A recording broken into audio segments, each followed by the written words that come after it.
So today we're back on Anime Expeditions, and we just got a new balance patch, which did change a little bit about the meta. So that's what we're talking about today. Hope you guys enjoy the video. If you do, maybe leave a like or subscribe. But anyways, let's get into it. Okay, hello guys. So for the new balance patch we got today, every unit on my team here got some changes to them.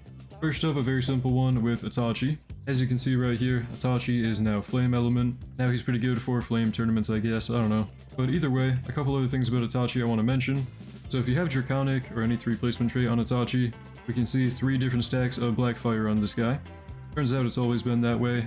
I just kind of misinterpreted the tier list message before. So you can stack 3 different types of burn from the 3 different Itachis, and I also found out that the illusion damage from this guy can crit, so you could run Forsaken, but I don't know. Unbound is still the best trait because this guy's also so expensive to max out. So not much change with Itachi. Grimmjow got a 15% crit chance buff.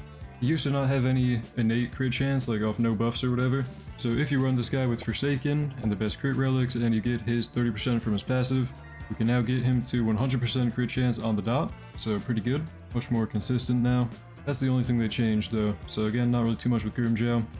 Now with both Inumaki and Grimmjow actually, because specifically with the stagger effect, they changed it from a soft CC to a hard CC. Not really sure what that means, but I have tested that it still has a separate cooldown from freeze and stun. So I guess one thing is that stagger and slow can be applied at the same time. I'm still not sure if that's like a nerf or a buff to Inumaki, but Zefer got a pretty okay buff. They just kind of increase the damage on every upgrade, and then I think on the final 2 upgrades in specific, 15% stronger. So overall, a little bit better. I still think this guy kind of functions the exact same way. He's pretty much just a gimmick unit depending on your map for spawn killing. But those were all the balance changes we got here. So Itachi got turned into fire, Grimmjow got a crit buff, and then changes to stagger. Kind of affect Grimmjow, mostly affect Inumaki. And then Cursed Immortal got a small buff. Now with those balance changes in mind, and some testing I did earlier, I actually do want to make some changes to the tier list. So just really quickly, let's do that. Okay, with the most recent tier list from my last video, very quickly I'm going to make a couple changes here. I think we could probably argue that Cursed Immortal is the top of good DPS, but I don't want to say he's meta, because it really depends on what you're doing. It's kind of a gimmick unit, really depends, but he is better for damage now. And then otherwise, I do actually think Itachi is probably better for DPS than Freerun. We'll talk more about that later in the video with some testing I've done, but pretty much, I underestimated this guy a little bit. I'd say he's probably better than Freerun, but not better than anybody else here. And then for the stall support category, we got the change to stagger, which I don't think is going to affect anything in here, but I did remember that Grimmjow has stagger and I kind of forgot about that before. So I am going to add Grimmjow to the support category, right above Dark Mage with stagger on a 10-second cooldown, 10-second rotation. So overall, not much change about the tier list. I mean, pretty much the exact same, but a couple things moved a little bit. I mean, you could maybe argue that Grimmjow is higher DPS than Puppet now. I'm gonna be completely honest, I haven't really tested Puppet's DPS in a long time, so not sure how it compares to Grimmjow after the buffs. And I do want to talk more about some testing that I've done, but before that, I also want to remind you guys something. I want to remind you guys that I have a community post right now, where you can comment your Roblox username if you want a chance to be account reviewed, probably for a video pretty soon. So if you want your Anime Expeditions account reviewed, I'll kind of show you what this looks like. There are a lot of people commenting on there, more than I thought there would be, so I won't be able to get through all of them. My apologies, but starting off with this video, I'll kind of do the first 3 that I see. So I'm looking at yours account here. It's looking really nice. I mean, we have Unbound Kapachi, Unbound Megami, Unbound Puppet, Unbound Freerun even, and then specifically in your comment, I see you have a question for me about Unbound on Dark Mage and Itachi.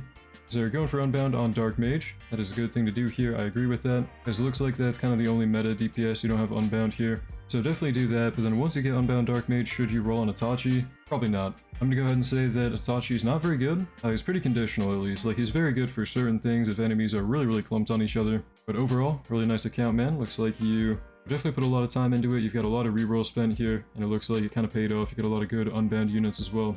Overall, really nice, man. Next up, we have Ni Hao. Gotta go for Unbound is the question, and it looks like you have. Okay.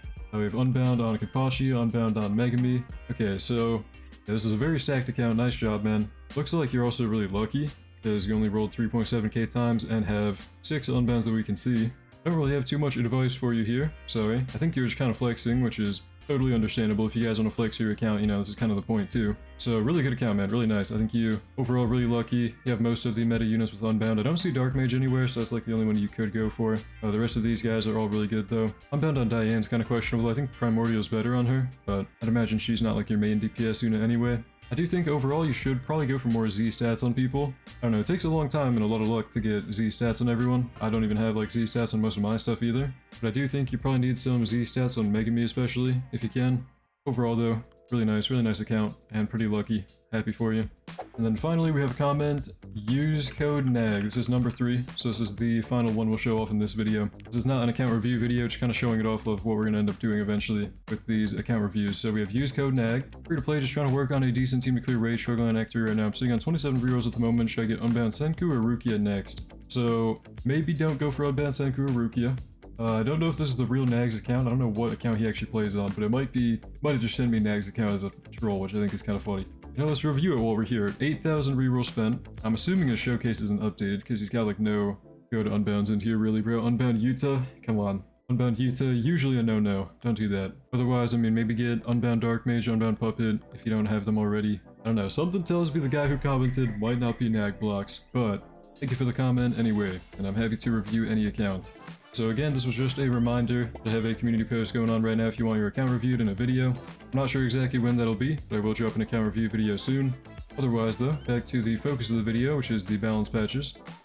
Okay, here comes the very nerdy part of the video. If you don't really care, thank you for making it this far at least. Have a good day. Thank you for watching. But if you want to know why I rank stuff where I do, in my last video I had some spreadsheets between Megami and Judar. I thought the DPS testing with the bosses was pretty accurate, so I wanted to try it again on pretty much every meta DPS in the game, and these were my findings. So if you don't really care to read all this as kind of info on like how I optimize damage on everyone, pretty much these were the best like damage builds on everyone, and I went for as much DPS as I could. I didn't use abilities though, so no Shadow Realm on Megami, and no Grimmjow nuke either. Otherwise though, these were pretty much the full damage potentials of everybody here. Megami was by far the best for single target DPS, and pretty good for the 25 test and the 50 test as well. I went a little rougher, but it was okay. Judar very consistent and overall the best for AoE coverage. Itachi very consistent. Not really too much else to say there. Just kind of very stable DPS, very good all around. Itachi's kind of interesting. This guy's like really bad at the spaced out enemy tests with the 50 enemies here. He cleared in 2:44. Then with the 25 enemies clumped up, he actually had the fastest clear time. And then with the only 10 enemies clumped, he had kind of a mid clear time. So what this kind of tells us about Itachi, his damage output is very reliant on having a lot of enemies in one spot.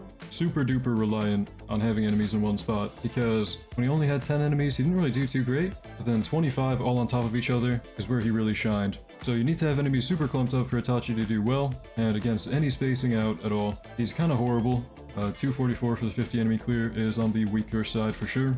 So Itachi, overall what it told me is like he's just kind of mid. His DPS is better than Freerin for the actual like damage testing here, so that's why I moved him up in the tier list. But then Freerin, kind of all around is like a mid unit. We didn't really expect her to do better than Itachi, Kenpachi, Judar, or Megami in damage test, so like it was kind of expected where she's at. But she's very consistently just kind of mid. She has pretty okay AoE coverage with full AoE, but her DPS output overall is just kind of lacking compared to the top 4. And then Grimmjow, I tested with Forsaken and with Unbound. The clear times were pretty similar, but Forsaken is better I think. And then for the 50 enemy test, he did not finish. He did not kill them before they walked to the very end of the map. So Grimmjow is kind of mid, doesn't really hang with the top 5 very well. And this was after the buffs, so this was kind of testing out Grimmjow buffs, and yeah, he's not top 5, I'll tell you that much. So I know this is kind of nerdy, I'm not really going to read everything here. I know there's a lot of words if you want to read them and kind of understand my testing process, whatever. But pretty much, I did a lot of damage testing here. So if you're wondering why I ranked stuff where I did in the DPS category, here you go. It's kind of an informational video, once again, going over the balance changes, how they affect the tier list, and my testing I've done.